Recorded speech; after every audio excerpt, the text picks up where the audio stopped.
혹시 여러분의 미래가 여러분도 모르게 담보로 잡혀 있다면 기분이 어떠실 것 같으세요? 오늘 우리가 함께 들여다볼 책, 가난한 부자의 나라가 바로 그 충격적인 현실을 이야기하고 있거든요.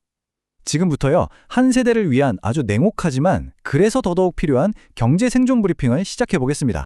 이 책은 정말 시작부터 굉장히 도발적인 문장으로 우리를 맞이합니다.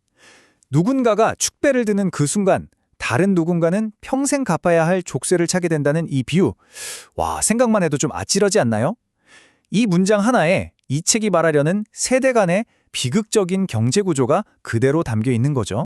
저자는 이 불편한 현실을 그냥 넘어가지 않고 아주 직설적인 단어로 딱 정의해버립니다.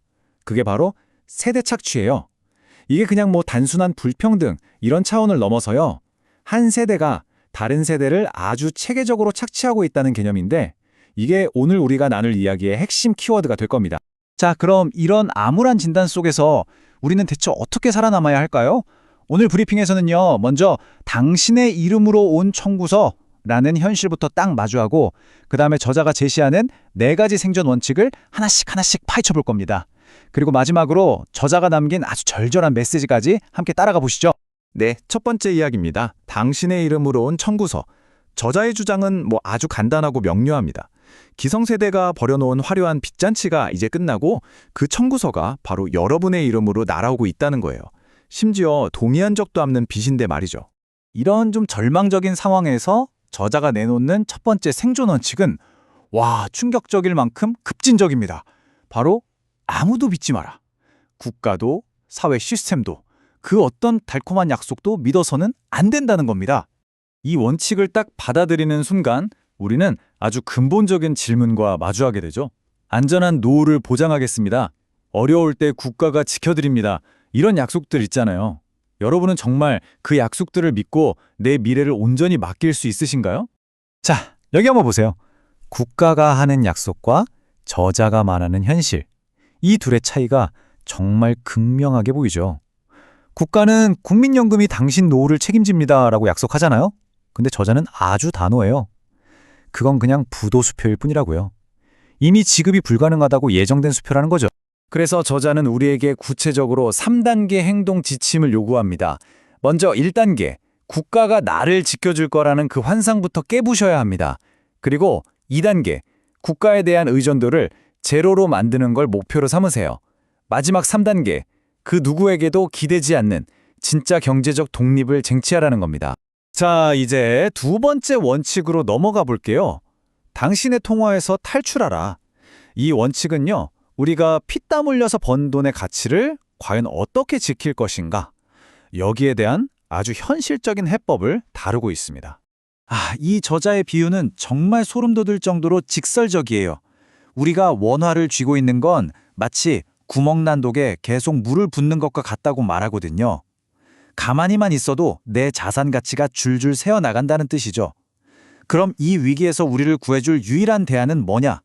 바로 거친 파도에도 끄떡없는 달러 방주에 올라타는 것뿐이라는 겁니다.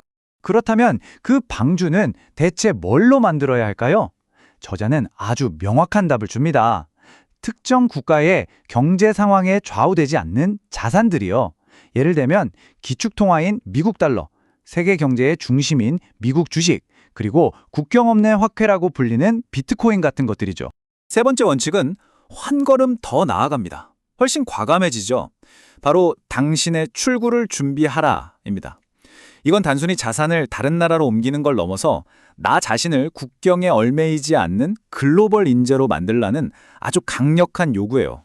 저자는 여기서 이민파워라는 아주 흥미로운 개념을 제시하는데요. 이게 뭘까요? 단순히 해외로 나가는 능력, 그런 게 아니에요. 나는 언제든지 떠날 수 있다는 선택지를 손에 쥐는 것. 그것만으로도 지금 내가 있는 바로 이곳에서 더 나은 대우를 받을 수 있는 아주 강력한 협상 카드가 된다는 거죠. 그럼 이 강력한 이민 파워를 기르려면 뭐가 필요할까요? 생각보다 우리 가까이에 있습니다. 전 세계와 소통할 수 있는 언어 능력, 그리고 시대를 앞서가는 AI 활용 능력, 그리고 무엇보다 중요한 건 나는 어디에도 얽매이지 않아 라는 단단한 마음가짐입니다. 자, 이제 마지막 4번째 원칙입니다. 가장 대담하고 어쩌면 가장 어려운 원칙일 수도 있겠네요. 바로 영리하게 저항하라.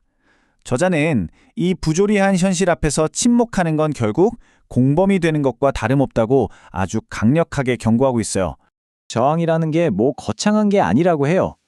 딱 하나의 질문에서 시작된다고 말하거든요. 기성세대를 향해서 이렇게 똑바로 묻는 겁니다. 왜 우리 허락도 없이 우리 이름으로 빚을 냈습니까? 바로 이 질문이야말로 모든 변화의 시작이라는 거죠.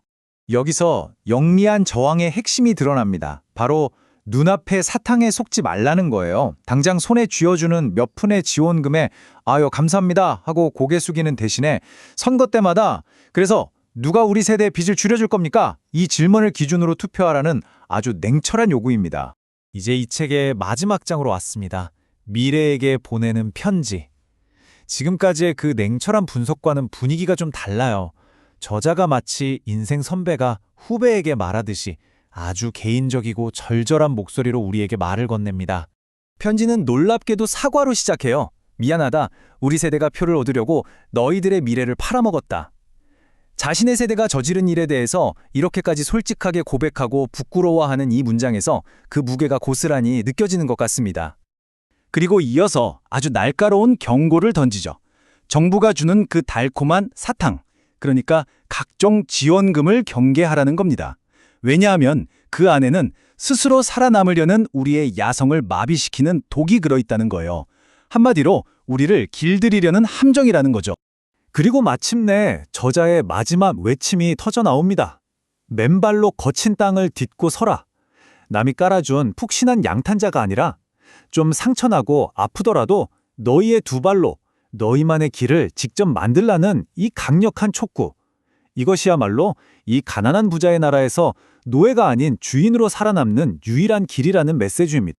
결국 저자가 제시했던 그 네 가지 생존 원칙은요, 딱 하나의 단어로 모아집니다. 바로 정신적 자립. 어디에 의존하는 것에서 벗어나서 스스로 생각하고 자신만의 길을 만들어 나가는 능력. 이게 바로 저자가 말하는 생존의 궁극적인 목표인 셈이죠. 자, 이렇게 날선 경고와 절박한 조언들을 다 듣고 나니 결국 질문은 우리에게 돌아오네요. 그냥 정해진 길을 수동적으로 따라가시겠어요? 아니면 좀 아프더라도 맨발로 거친 땅을 딛고 나만의 길을 만들어 가시겠어요? 결국 여러분은 어떤 길을 선택하실 건가요?